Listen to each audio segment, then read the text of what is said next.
Anyone who's needed an organ transplant knows the process is often long and difficult. Patients could spend years seeing their health decline, waiting to be matched with an organ. But one woman from Killeen found hers in the last place she expected. News 10's Chris Cordova shows us the Facebook match that not only saved a life, but made a family.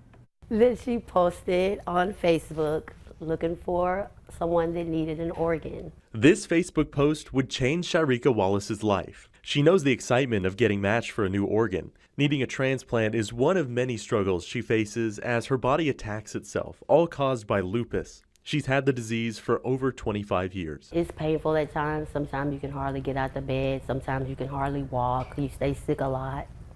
Your weight goes up and down because of the steroids that you're on. The transplant process is one she's been through before. Her kidneys failed back in 2005. She waited 5 long years before finding a match.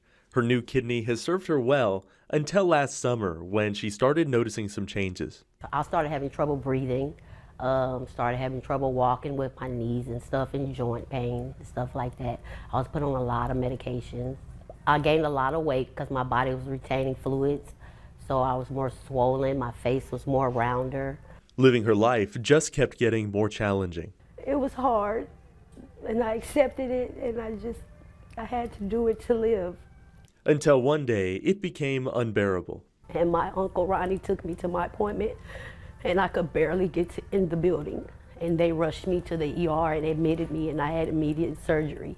That surgery allowed her to start dialysis treatments. She needed 3-hour appointments 3 times a week to clean and filter her blood, doing the work her kidneys couldn't do anymore.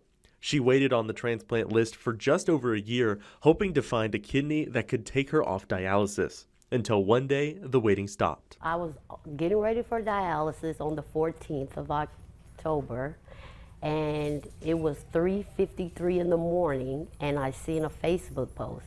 That post was from a Harker Heights family putting out the call to local Facebook groups for a person in need of an organ in Central Texas, honoring the donor's dying wish. She was my daughter, Judith Lewis.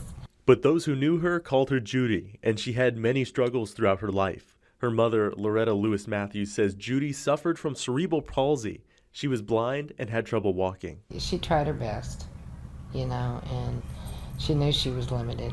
But in October, the unthinkable happened. It was Judy's first time home alone since her father passed away several weeks before, when a fire started in the house. Her sister, Tiffany Cruz, says her limitations made it difficult to escape. She made it to the door, but by the time she got there, she couldn't get the door open. The roof was coming down on her. The house was 90% destroyed. Judy's lungs were burned from smoke inhalation. First responders pulled her from the rubble, resuscitating her with a shock paddle. She was briefly taken to Seton Medical Center in Harker Heights before being transferred to a hospital in San Antonio, better equipped to treat her condition. But when her family got there, the doctors gave them heartbreaking news. They tested her and they said that she was partially brain dead and that she would never be off the machines. She would always, even if she did recover, she'd be on machines in a nursing home for the rest of her life. And we knew that wasn't what she wanted. Judy's family made the painful decision to take her off the machines keeping her alive, but they also wanted to honor her dying wish, donating her organs to someone in Central Texas. Judy watched her mom, Loretta, go through the kidney transplant process before, seeing firsthand how painful it could be. I was diagnosed with kidney disease and had to be on transplant, had to be on dialysis, and I was very sick during that time period. And she always said, "Mom, I don't want anybody to ever face that again." She says Judy wanted to give back to the community that supported her family during that hard time. And we asked the transplant team if we could choose a hospital for it to go to, and they said they could not do that due to HIPAA violations.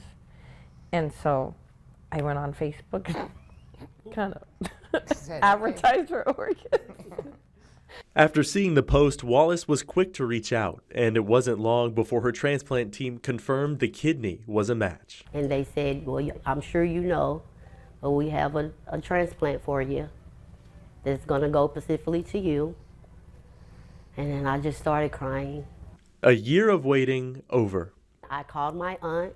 And I told my boyfriend, everybody wanted to take me. I called my little brother. I said, no, I'm going to drive myself. I'm leaving right now.